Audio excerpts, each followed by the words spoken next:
Hey everyone, how are you all doing today? Today we're going to cover a very deadly bounty hunter named Bossk. Now we've seen Bossk in the original trilogy, and you may have seen him in some of the games as well. So starting off at number 1, we're going to learn about how Bossk earned his actual name. Now Bossk's species, the Trandoshans, came from a culture focused on strength and hardiness, in part due to their natural ability to regenerate severed limbs, but most importantly because of their religious devotion to the hunt. This was a tradition that the majority of the Trandoshans followed, which is why the bulk of the sentient alien reptilians were mercenaries, slavers, and bounty hunters. Bossk followed in his cultural tradition literally from birth. When he hatched from his egg, that's right, from an egg, he was the first of his clutch to do so, and therefore immediately began to devour each of his unhatched siblings, to the pride of his father, Kradosk. Now, this could be why he was named Bossk in the first place, as in Dosh, the language of the Trandoshans, his name means devours his prey. As his father was the leader of the Bounty Hunters Guild, Bossk straightaway began his training, which was in keeping with centuries-long Trandoshan customs. His first prey, after his brothers and sisters, were Wookiees, as the two species had a long history of animosity between each other. Number 2.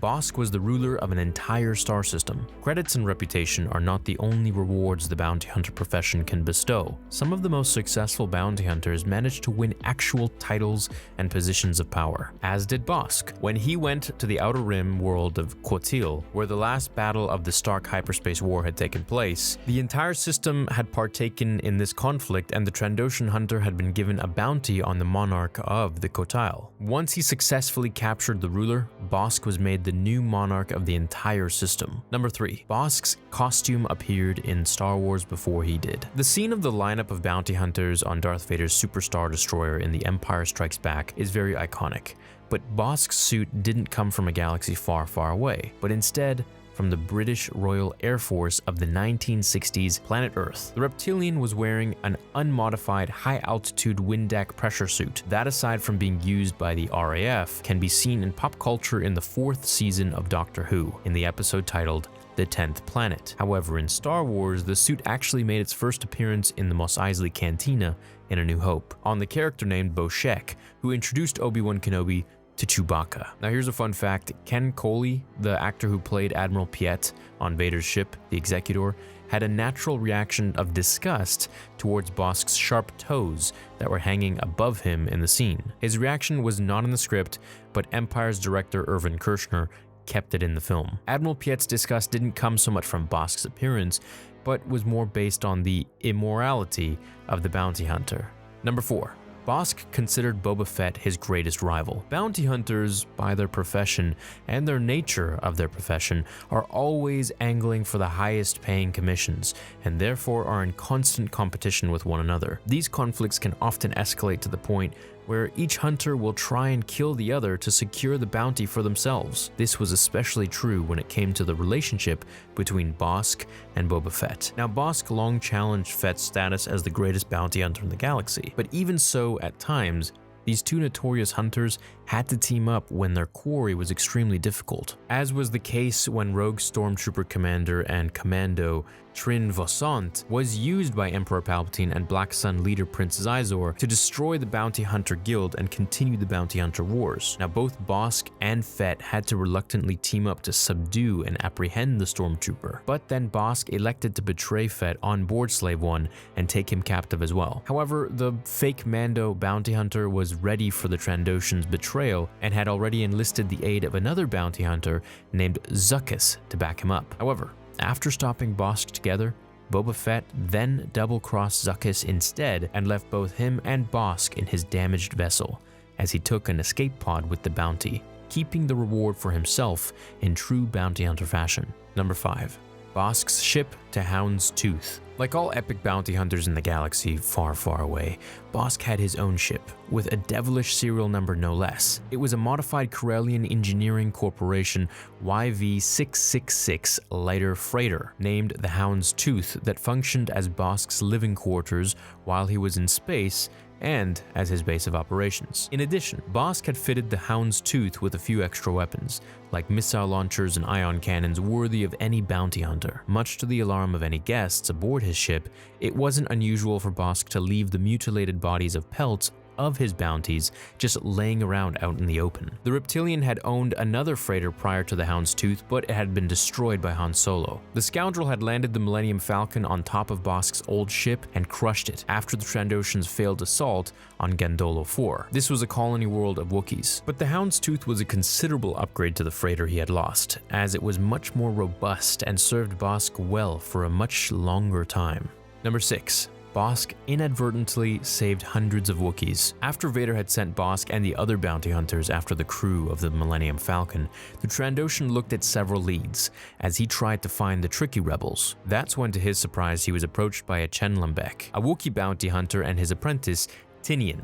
Given that Trandoshans usually hunt Wookiees, that one wanted to work with Bossk, which was really unexpected. Nevertheless, Chen Lembek managed to convince the alien reptilian that he and his apprentice could lead Bossk to the Millennium Falcon, along with also offering him a killing off hunting Wookiees on Lomabu 3. Bossk should have listened to his instincts, because it wasn't long before the Wookiee bounty hunter and Tinian deceived Bossk and trapped him in a meat locker. This was in the hopes that the Empire would arrest the Trandoshan for illegal Wookiee pelting. Now, with Bossk out of the picture, Chen Lembek and Tinian charged an Imperial detention center and extracted hundreds of Wookiee prisoners and used Bossk's own ship to deliver them to the Rebel Alliance. As for Bossk, well, the Imperial who obtained him wanted to use his hide to make his wife a Trandoshan coat, but before that became his fate, Bossk managed to get away. Number 7. Bossk once beat Boba Fett. Bossk was on the Houndstooth when he found a delayed bomb and was forced to vacate his ship in an escape pod. But as he was hurling towards Tatooine,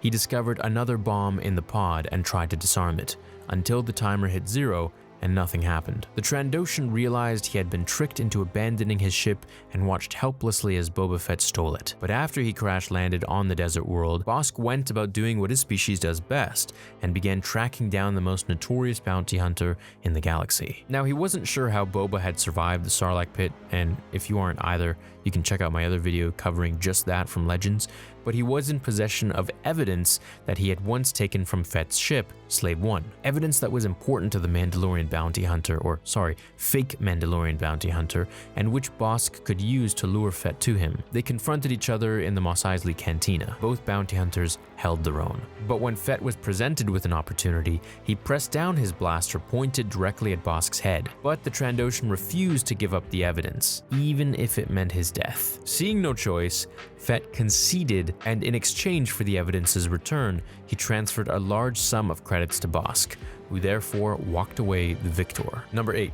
Luke Skywalker cut his limbs off. Jabba the Hutt once placed a bounty on the fledgling Jedi Luke Skywalker, which Bossk decided to accept because of his hatred towards Han Solo and Chewie, who he knew were friends of the rebel hero. Luke, Leia, and the droids were headed back to Tatooine so they could take part in Biggs Dark Lighter's funeral. Luke's old friend had lost his life to Darth Vader during the assault on the Death Star in the Yavin system. After the service, Luke met up with his other friend Jackson, and they both opted to join in a swoop race. However, Bossk had rigged their speeders so that they would explode. Afterwards, he gagged and bound them together and carried the both of them off into the Jundland wastes of Tatooine. The reptilian gloated when they woke up, but that soon came to a sharp end when Luke surprised him by using his lightsaber to break free and cut off the Trandoshan bounty hunter's arm and leg. After making their way back to the Mos Eisley Cantina, it was Luke's turn to be surprised, as Bossk confronted him again with regrown limbs. Luckily, in the end, Luke got the better of Bossk again and managed to get away. Number 9. He was armed to the teeth. Bossk, like all of his people, may have evolved to be a natural hunter, and as a Trandoshan, he was stronger and bulkier than most species in the galaxy. But his innate traits didn't stop him from carrying an arsenal of high-tech weapons to use against his prey. He had standard blasters, thermal detonators, flamethrowers, but also his favorite weapon, the Blastech Relby V10 microgrenade launcher. This weapon could hold up to 55 microgrenades, each of which had a blast radius of up to 3 meters. With his scope attached, Bossk could, without difficulty, fire controlled explosive projectiles at his quarry to soften them up before he took them captive. Finally, number 10. Boba Fett's costume was molded on the body of the man who played Bossk. The British actor Alan Harris was the man beneath all that alien and reptilian makeup. Harris actually played several roles throughout the original trilogy. In A New Hope, he was one of Princess Leia's rebel escorts, and then later on Yavin 4, he was a mechanic in the war room. You can also catch him as Sergeant Bislav Merrill, one of the guards on Bespin during The Empire Strikes Back. Now, in addition to those characters, and Bossk of course, in all 3 films he was also one of the faceless stormtroopers. He was in both Episode 5 and 6, Return of the Jedi, where he served as the body double of C-3PO. But we're not done yet. Harris was also the design model for Boba Fett's costume and the body model for Han Solo's carbonite block. Along with all that, Alan Harris also made it into The Phantom Menace years later as Terrence Stamps, which was the actor who was Supreme Chancellor Valorum's body double.